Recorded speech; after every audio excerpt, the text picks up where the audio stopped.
My Adventures with Superman returned this week for its big Season 2 finale, and that episode was called My Adventures with Supergirl. Now, one last time, I'm Cape Joel, and this is the video series where I give my thoughts and feelings on the episode that was, while also shouting out any comic book Easter eggs or references I can find. So, with that out of the way, let's get into it. Right off the bat, you know things are going to be serious because they forego the traditional intro theme song and jump directly into the action. Waller's forces continue to be absolutely decimated by Brainiac and his new Metallo robots. In a way, it's kind of justifying without words exactly why Earth needs a Superman to defend it during times like this, when nothing earthly, no matter how advanced, can actually get the job done. I also really appreciate in terms of characterization when the sky is falling and everything is going to hell, Waller still has zero fear and is more than okay entering the fray herself armed only with a gun, while spineless Weasley Lex decides to cut and run at the very moment things no longer benefit him personally. It's a great bit of writing showing these two are two very different types of villains whose union was always never meant to last forever. Also, while Waller might be a real bastard from top to bottom, at least she actually believes in things and has ideals. And hey, speaking of villains, and we were, after both Superman and his cousin were taken out last week thanks to kryptonite, help ends up coming in the form of Steel and all the other friends they ended up making along the way this season, showing up when they were needed most. Hell, we even see the return of Banshee and the other members of Intergang, who we hadn't seen since last season. They admit that while they aren't always good guys, even they don't want to see Earth destroyed, and helping Superman sure seems like their best bet at the moment. This is also another one of those things that really screams of Dragon Ball, hey, look at all the enemies I turned into friends along the way. But hey, who brought this ragtag team together, you might be wondering? Well, it was the main man, of course. No, not Lobo, but that was certainly the reference. No, it was actually General Sam Lane, who I guess we now officially know didn't run off on his daughter for selfish reasons, but actually for selfless reasons. Hell, him and Waller even get to have a little reunion moment here in this episode that I thought was very well done. They may have history, but they just can't seem to help saving each other when it counts. Now, the battle plan is very simple. Clear a way to Brainiac's flagship so Superman and Kara can remove his hard drive and hopefully end his reign of terror once and for all. This is easier said than done, as most of Intergang's tech is also Kryptonian, meaning that they too are affected by the new kryptonite weapons. You know, I remember thinking early on it was a little weird that kryptonite affected even Kryptonian machines in this show, but now it's all starting to make a lot more creative sense from a dramatic standpoint. Once on board, Brainiac has one last horrifying revelation to share with the last son and daughter of Krypton, and that is that he, Brainiac, was actually responsible for the death of the old Empire, but it's his reasoning that's actually the most fascinating thing. You see, during the tail end of the last war, the Kryptonian people started to wake up to how crappy they had been and the high cost of their endless wars, and because of that, the likes of Jor-El wanted to try and broker peace with their newest enemy.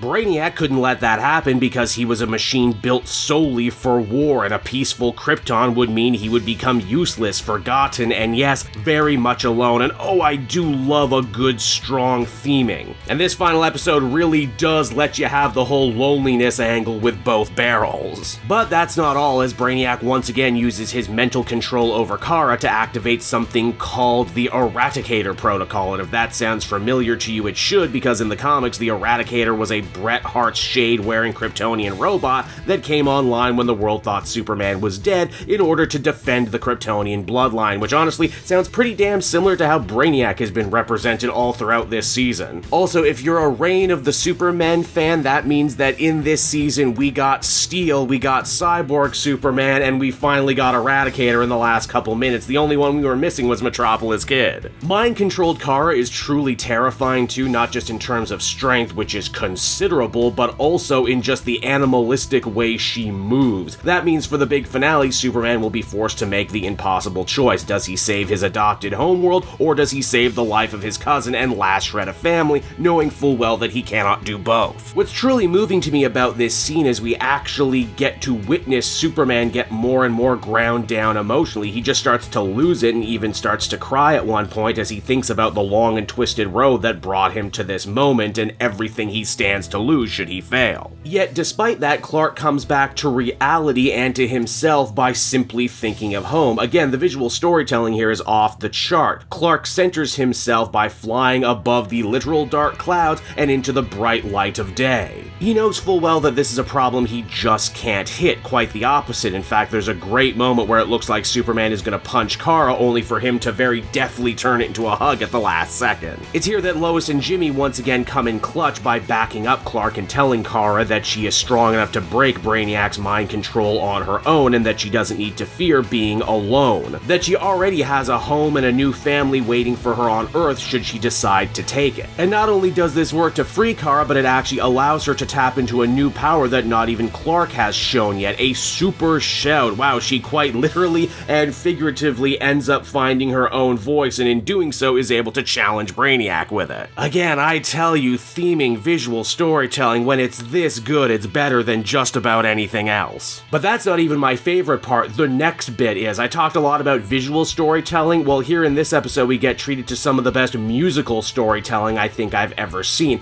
Kara takes the fight directly to Brainiac's flagship, and while she does, the scene is underplayed by the My Adventures with Superman theme song, because it's now officially her theme song too, as she has joined the others. Together, Kara and Clark manage to push Brainiac's ship away from the Earth, but of course the villain refuses to go out so easily, instead opting to synthesize his entire craft into kryptonite, even though doing so will surely spell his death as well as the heroes. Kara takes the worst of the initial attack and ends up falling directly into the sun. Clark goes after her, and it's right here the duo end up learning something that any Superman fan worth their salt probably already knew and took for granted, and that is that Kryptonians are actively powered by the rays of Earth's yellow sun. Again, because Superman and Supergirl's connection to Earth not only makes them stronger because of the emotional connections they form with the people of Earth, but because literally being on Earth makes them stronger. What we end up witnessing here in the big finale is something of a metaphorical rebirth. Kara leaves the sun and is fully born again as Supergirl, right down to getting her own super suit like Clark's. Another nice little touch that might very well have flown over the heads of some viewers is that when Superman and Supergirl power up, their energies are red and blue respectively, another nice little nod to electric red and blue Superman from the comics. Kara opts to duel Brainiac one-on-one, finally defeating him, though she doesn't walk away from the battle unscathed, as she now has a little facial scar. Again, visual storytelling, she was able to walk away from her dark past, but she didn't walk away completely unscathed. With their super hearing, Clark and Kara can hear the cheers of a grateful Earth, and in a nice bit of bringing things full circle, Supergirl is grateful after all the bad stuff she did while under Brainiac's control. Here she can finally say that she actively saved a planet. And wouldn't you know it, but Kara's rewards are many. She has a new home, a new family, and for Clark, he finally has someone he can play catch with at full strength. The day is saved, and during the credits, we actually wrap up several hanging plot lines. Waller actually got punished for all of her wrongdoings for a change, but because nature abhors a vacuum, Lex has managed to capitalize on these events, forging the brand new LexCorp. Hell, he even brought Slade along for the ride because, well, you know, mercenary's gonna mercenary, you know? Lois, we learn, also turned down the job with Vicky, even though Clark ended up being very supportive of her move to Gotham. Why? Well, simple. Lois doesn't want to be the next Vicky, she wants to be the next Lois, and she knows if she stays here in Metropolis with Clark and Jimmy, her own legend will grow in time. And speaking of legends, Metropolis, the city of tomorrow, is now becoming quite the legendary city too, as it has not one but two alien defenders on its side. And so there you have it, everyone. That was My Adventures with Supergirl, and I don't think I could have asked for a better finale. It was big, it was bombastic, it was feel-good, it was basically everything I look for in a Superman story from top to bottom. It's kind of amazing just to think how huge this show has gotten in only 2 seasons, how confident they've become in their storytelling, how fearless they are in remixing classic comic book stories and concepts, and how wonderfully they are able to execute a season-long theme over 10 episodes. But how, as always, despite everything, at the end of the day, the real heart and soul of My Adventures with Superman is the interpersonal relationships between Clark, Lois, Jimmy, and, well, I guess Kara now, making it a foursome. I would call it a triumph, and I cannot wait for Season 3, which thankfully has already been greenlit. And on that note, everyone, that'll just about do it for me for another video. I hope you enjoyed this series as much as I enjoyed making them. As always, be sure to follow me on social media so you always know when a new animated video is dropping. I'm covering the digital My Adventures with Superman tie-in comic written by showrunner Josie Campbell. It's really good, I think you'll enjoy it. I also just dropped my video review on the first 2 episodes of Kite Man if you want to check that out. And be sure to come back in August because we will be reviewing Batman Cave Crusader, and I'm very excited for that one too. As always, thank you so much for watching and listening, and I will see you all next time. Cape Joel out!